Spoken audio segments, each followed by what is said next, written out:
Un Napoli un po' spento nel primo tempo, poi nel secondo entra Kevin De Bruyne che accende la luce e aiuta la squadra a ribaltare il match. Ma quanto è importante il belga per questa squadra? L'abbiamo chiesto ai tifosi che hanno risposto così. Certamente non è un'importanza che dobbiamo dare noi, sappiamo il campione che è inutile a discutere, a metterlo in discussione.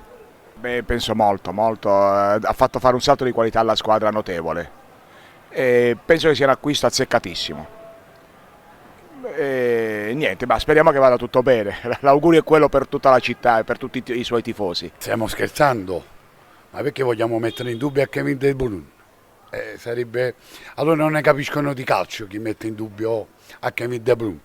Anche se può essere lento, anche se c'è un'età, ma c'ha i piedi buoni. Kevin De Bruyne è Kevin De Bruyne.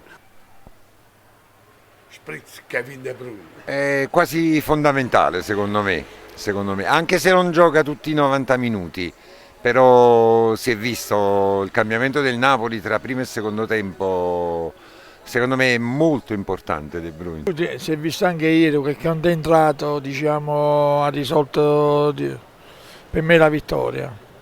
Assai, perché pure è entrato ieri, gran passaggio a Højlund, gol annullato, però è importante, anche se gioca da fermo, diciamo, fa bei passaggi. Molto importante, è fondamentale De Bruyne, un giocatore che gioca a testa alta e poi gioca col cervello, è molto intelligente, ci serve.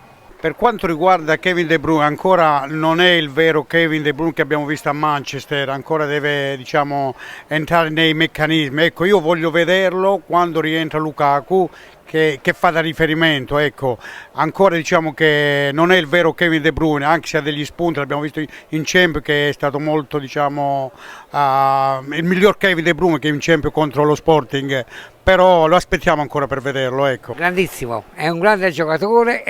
Ma abbiamo una cosa sfortunata, che il Milan ha Modric, noi abbiamo Conte, e questo è l'importante. Tantissimo, perché quando è entrato lui al secondo tempo si è cambiato tutto il gioco del Napoli e infatti ha fatto un'altra assist, se vogliamo, il cross, che poi ha fatto la rete a Hollywood. Beh, sicuramente ha la sua importanza.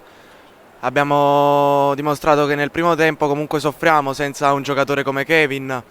E da quando è entrato lui la partita è totalmente cambiata, infatti si è visto, abbiamo ribaltato il risultato. Io oggi poi sì. De Bruyne è come un Vesuvi senza mozzarella. Che c'è così? Fani, c'è così.